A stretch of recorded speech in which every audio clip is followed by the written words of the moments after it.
Hi friends, आज शुरू करते हैं माई मापी हस्बैंड फैन फिक्शन के पार्ट 49। पिछले पार्ट में हमने सुना था जी अपनी हर गलती का वो कन्फेस कर लेता है, जिसके बारे में इबो को जो पहले से ही सब कुछ पता था। अब आगे की स्टोरी। अब सभी लिविंग रूम में बैठे हुए थे। इबो जान के पास बैठा हुआ था, जिन हाईकॉन के पास बैठा हुआ था, जी जो उनके अपोजिट साइड में बैठकर चॉकलेट केक खा रहा था। इबो जी की बुलाने लगता है, मगर जी जो पूरी तरह घबरा जाता है, वो जान की तरफ इनोसेंटली देखने लगता है। जान जी की तरफ देखकर एक सॉफ्ट से स्माइल देता है। इबो कोल्ड और डार्क वॉइस में कहता है, तुम्हें लगता है कि तुम मुझे कुछ छुपा सकते हो? जी इबो की बातें सुनकर पूरी तरह ट्रेवलिंग करने लगा था। वो नर्वसली अपने लिप्स को बाइट करने लगता है और वो जान की तरफ हेल्प के लिए देखने लगता है। उसकी आंखों में ऑलरेडी अब आंसू आ गया था। उसे पता था कि वो इबो से कुछ भी नहीं छुपा सकता, मगर उसने सोचा था शायद वो कुछ दिनों के लिए इबो से ये सारी बातें छुपा सके, मगर वो गलत थी। इबो को सब कुछ पता चल चुका है। अब वो उसे पनिशमेंट ज़रूर करेगा, यहाँ तक उसे मार भी सकता है। उसे पता है इबो जान के लिए कितना ज़्यादा पागल है। जी जान को हर्ट किया है, इसलिए इबो कभी भी जी को माफ़ नहीं कर सकता। जी रोते हुए कहता है, आई एम सॉरी। इबो जी की तरफ ऑर्डर देते हुए कहता है, मेरे पास आओ। जान जो इबो की तरफ देखता है, उसे पता है कि इबो के दिमाग में क्या चल रहा है। वो एक छोटी सी मुस्कान देता है और वो जी की तरफ देखता है। जी जो घबराते हुए इबो के पास आता है। इबो खड़े होकर जी को गले लगा लेता है। जी तो पहले पूरी तरह शॉक हो जाता है और वो जान की तरफ देखता है। जान जो अभी भी उसकी तरफ देखकर मुस्कुरा रहा था, अब वो हाइजीन कपल की तरफ देखता है, जो उसकी तरफ देखकर सॉफ्टली मुस्कुरा रहे थे। इबो कहता है, इट्स ओके, मैं तुम्हें माफ़ करता हूँ, मगर इसे रिपीट मत करना। तुम्हें पता है तुम्हारा भाई सेकंड चांस किसी को भी नहीं देता। ये कहकर उसे थोड़ा सा दूर होता है। जी के फेस में एक सॉफ्ट स्माइल आ जाता है। जान कहता है, अलर्ट अलर्ट, अब इमोशनल बातें बंद करो और मुझे केक खिलाओ। अब सभी बड़ी जोर से हंसने लगते हैं। ऐसे ही टाइम बीत जाता है। जान जो पीसफुली सोया हुआ था, वो अपने दूसरी तरफ हाथ लगाता है जहाँ पर इबो नहीं था। वो इमीडिएटली अपनी आंखें खोलते हुए कहता है, इबो कहाँ पर गया? वो बाथरूम की तरफ देखता है। बाथरूम जो खुला था। जान आवाज़ देते हुए कहता है, इबो क्या तुम अंदर हो? वहाँ से कोई भी रिस्पॉन्स नहीं आता, तो वो उठकर वहाँ पर चेक करने लगता है, जो वहाँ पर इबो नहीं था। जान वॉच की तरफ देखता है, जो 11:50 हुआ था। जान अपने मन में सोचता है, इबो इस टाइम पर कहाँ जा सकता है? इतनी लेट नाइट को वो कहाँ पर है? ये सोचते हुए वो रूम से बाहर की तरफ आ जाता है। वो पूरी तरह टेंस था। अब वो किचन रूम की तरफ जाता है, जहाँ पर कोई भी लाइट नहीं जल रहा था। वो हॉल में देखता है, वहाँ पर कोई भी नहीं था। अब जान पूरी तरह पैनिक होने लगता है। वो अब अपने रूम की तरफ दौड़ के चला जाता है और फ़ोन पकड़कर इबो के नंबर को डायल करने लगता है। इबो का फ़ोन जो बेड के पास ही था। अब वो हेड गार्ड को कॉल करने लगता है। हेड गार्ड कहता है, ए यंग मास्टर। जान कहता है, क्या तुमने इबो को देखा है? हेड गार्ड कहता है, नहीं सर, वो मेंशन से बाहर नहीं गए हैं, क्योंकि मैं बाहर पेट्रोलिंग कर रहा हूँ। आपको कुछ चीज़ ज़रूरत है? जान कहता है, नहीं, नो थैंक्स। ये कहकर वो कॉल को कट कर देता है और मन में सोचता है शायद वो गार्डन के पास गया होगा, क्योंकि इबो ने उसे कहा था कि उसके मामा के डेथ के बाद जब इबो को नींद नहीं आता था तो वो गार्डन में जाकर ज़्यादातर वक्त सो जाता था। उसके पापा ही उसे उठाकर उसके रूम के अंदर लाते थे। आज शायद इबो गार्डन के पास चला गया होगा। ये सोचते हुए वो अपने रूम से बाहर की तरफ आता है। होल मेंशन जो पूरी तरह अंधेरा था, कोई लाइट का सोर्स भी नहीं था, तो जान पीछे मुड़कर अपने रूम की तरफ जाने लगता है, एक टॉर्च या फिर फ़ोन लाने के लिए। वो पीछे मुड़ने ही वाला था कि उसे लिविंग रूम में एक शैडो दिखाई देता है, जिससे बीच में ही एक इंसान खड़ा हुआ है। जहान जो पूरी तरह घबरा गया था वो इबो का नाम बुलाने लगता है, मगर वहाँ से कोई भी आवाज़ नहीं आता। जहान कहता है, इबो क्या तुम वहाँ पर हो? तुम मेरे साथ प्रैंक कर रहे हो?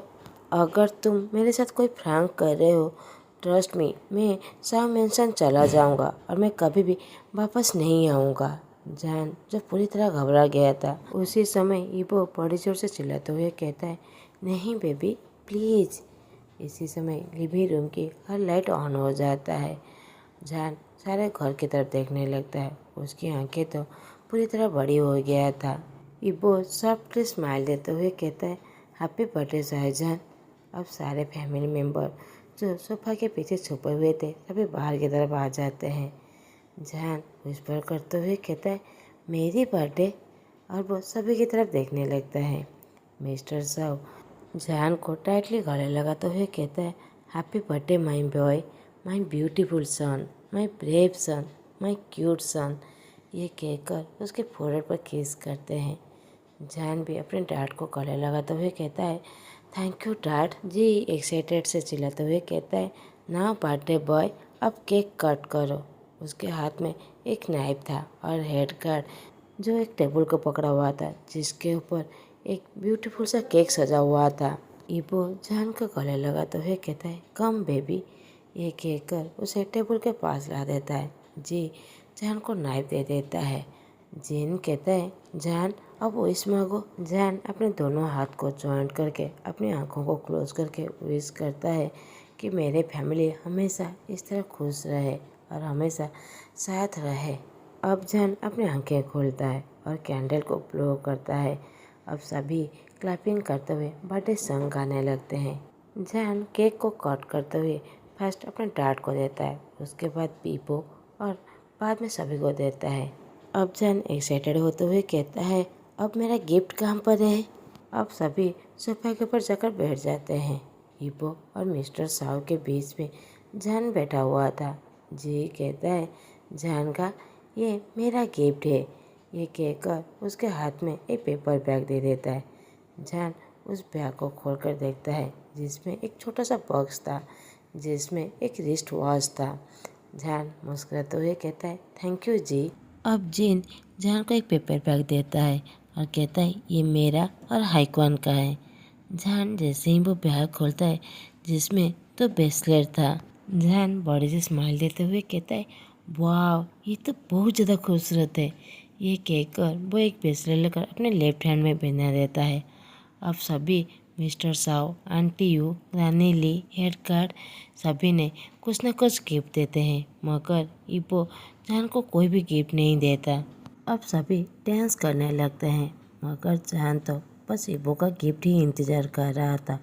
और वो पार्ट बनाते हुए कहता है, उसने मुझे कोई भी गिफ्ट नहीं दिया, मुझे विश भी नहीं किया। अब इबो जो सब कुछ देख लिया था, इबो मिस्टर साव की तरफ देखते हुए कहता है, डैड अब लेट हो गया है, आप लोग एंजॉय कीजिए। ग्रानीली आपको आपका रूम दिखा देंगे, प्लीज़ रात में रुक जाइएगा। अब वो जैन का हाथ को पकड़ लेता है। जैन डांस करते हुए कहता है, ओके इबो, तुम दोनों होल नाइट एंजॉय कर सकते हो। जी ड्रिंक करते हुए कहता है, यस बो गा, हम लोग यहाँ पर बहुत ज़्यादा एंजॉय कर रहे हैं, आप दोनों भी बहुत ज़्यादा एंजॉय कीजिएगा। हाइक्वान जी के ग्लास में ड्रिंक देने ही वाला था कि हेडगार्ड ग्लास को दूर करते हुए कहता है, तुम ऑलरेडी बहुत ज़्यादा पी चुके हो। जी रिस्पॉन्स में कुछ भी नहीं कहता, बस पाउट बनाता है। सभी ये सब कुछ देखते हैं मगर कुछ भी नहीं कहते। जैन और इबो दोनों सभी को गुड नाइट कहकर अब मेंशन के बाहर आ जाते हैं। इबो जो ड्राइवर सीट पर बैठा हुआ था, जैन पैसेंजर सीट में। जहान कहता है, इबो हम लोग कहाँ पर जा रहे हैं? इबो कुछ भी रिप्लाई नहीं देता। जहान पाउट बनाते हुए कहता है, तुमने मुझे विश भी नहीं किया।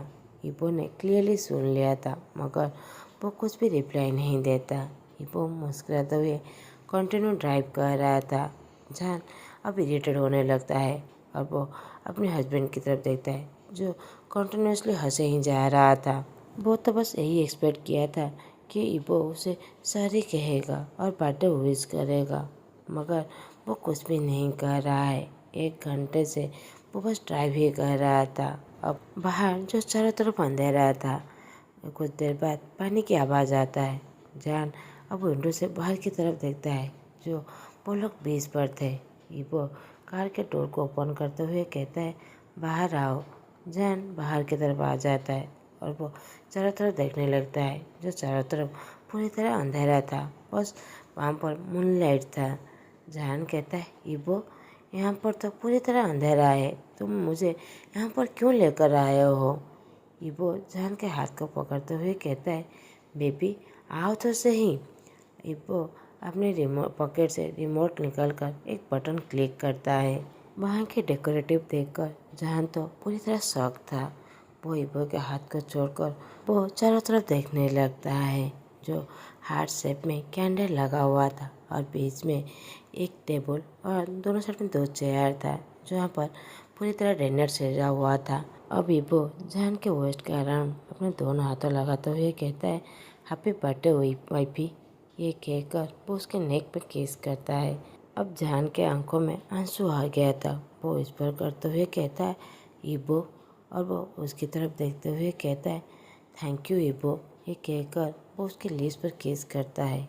इबो जान के वेस्ट को टाइटली पकड़ते हुए अपनी तरफ खींचते हुए उसे पैशनेटली किस करने लगता है। अब इबो जान को टेबल के पास ले जाता है जहाँ पर एक छोटा सा केक था। इबो कहता है, बेबी अब केक कट करो। जान उस केक की तरफ देखता है जो ऐसा लग रहा था जैसे वो होममेड है। इबो इनोसेंटली कहता है, इसे मैंने ही बनाया है, जब तुम सो रहे थे तब मैंने इसे बनाया था। ये कहकर उसकी तरफ नाइफ देता है। जान बहुत ज़्यादा खुश हो जाता है। वो मुस्कुराते हुए कहता है, रियली इबो, इसे तुमने बनाया है? इबो नोट करता है। जान कहता है, ठीक है, पहले तुम कुछ इसमें पिक्चर लो जो हमारी मेमोरी के लिए रहेगा। अब इबो जान की कुछ पिक्चर लेने लगता है। अब केक कट करने के बाद वो दोनों एक दूसरे को खिलाते हैं। जान इबो को टाइटली गले लगाते हुए मुस्कुराते हुए कहता है, थैंक यू हस्बैंड। इबो कहता है, ठीक है, अब चलो कुछ खाना खा लो जो मैंने बनाया है। जान कहता है, तुमने बनाया है? इबो कहता है, हाँ, मैंने देखा था तुम डिनर प्रॉपर्ली नहीं किए थे, इसीलिए मैंने तुम्हारे लिए कुछ खाना बनाया है। अब जान डिनर करने के बाद सी साइड में जाकर खड़ा हुआ था। इबो जान को एक सिल्वर पेंडेंट देता है। जान जो बहुत ज़्यादा खुश हो जाता है। इबो कहता है, तुम्हें पता है मैं इसे मेरे लिए भी खरीदा है। वो इबो को दिखाने लगता है और जान को कहता है उसे पहनाने के लिए। जान भी नोट करते हुए इबो को उस पेंडेंट पहना देता है और कहता है, ये बहुत ज़्यादा खूबसूरत है। इबो बड़ी सी मुस्कान देते हुए कहता है, बेबी अब ख़त्म नहीं हुआ है, अब तुम्हारे लिए दूसरा गिफ्ट है। जान तो बहुत ज़्यादा एक्साइटेड हो जाता है। अब वो दोनों कुर्ते चलने के बाद देखते हैं एक टेंट जो पूरी तरह डेकोरेटिव हुआ था। जान उस टेंट की तरफ देखकर बहुत ज़्यादा खुश हो जाता है। इबो कहता है, तुम रेडी हो हमारे सेकेंड हनीमून के लिए?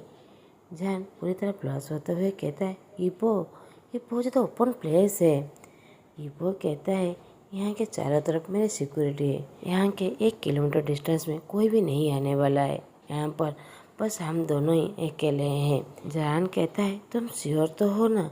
24 घंटे में कोई भी यहाँ पर आने वाला नहीं है। इबो जान को खींचते हुए टेंट के अंदर आ जाता है। अब जान आगे कुछ कहे वो पहले उसकी शर्ट को खोल देता है और पैंट को खोलकर उसकी बस्तर को खोल देता है। जान जो इबो के सामने पूरी तरह नेकेड खड़ा हुआ था।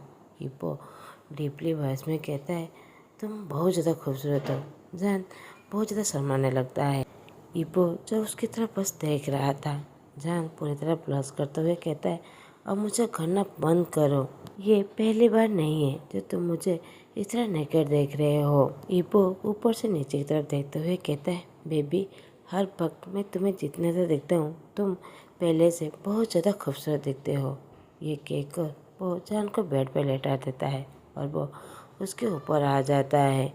इबो जान के बेली को केयर करते हुए कहता है, मैं जेंटल रहूँगा, मगर तुम्हें कहीं दर्द या फिर अनकम्फर्टेबल फील हुए तो मुझे ज़रूर कहना, मैं वहीं पर ही रुक जाऊंगा। जैन जो 1 महीने से प्रेग्नेंट था पूरी तरह सेफ था, फिर भी वो कोई भी रिस्क लेना नहीं चाहता था और वो दोनों लव मेकिंग करने लगते हैं। जैन जब पूरी तरह टायर्ड हो गया था वो इबो को रोकने के लिए कहता है, मगर इबो उसकी तरफ देखते हुए कहता है, बेबी अब तो शुरू ही हुआ है। जैन अपने लिप्स को बाइट करते हुए कहता है, मुझे लगता है आज तुम्हारा मूड नहीं है, तुम मुझे आज रात सोने ही नहीं देने वाले हो। जैन जो बहुत ज़्यादा नर्वस और एक्साइटेड भी था, वो बहुत ज़्यादा इनोसेंट है, मगर उसके हस्बैंड को पता है कि उसकी वाइफी को क्या ज़रूरत है। वो ऑलरेडी सब कुछ प्रिपेयर कर लिया था। आज इस एक्साइटेड पार्ट के साथ आज का पार्ट मैं यहीं पर ही ख़त्म करता हूँ। आप लोगों को मेरा एक्सप्लेनेशन अच्छा लगे प्लीज़ लाइक, कमेंट और सब्सक्राइब कर दीजिएगा। Thanks for watching.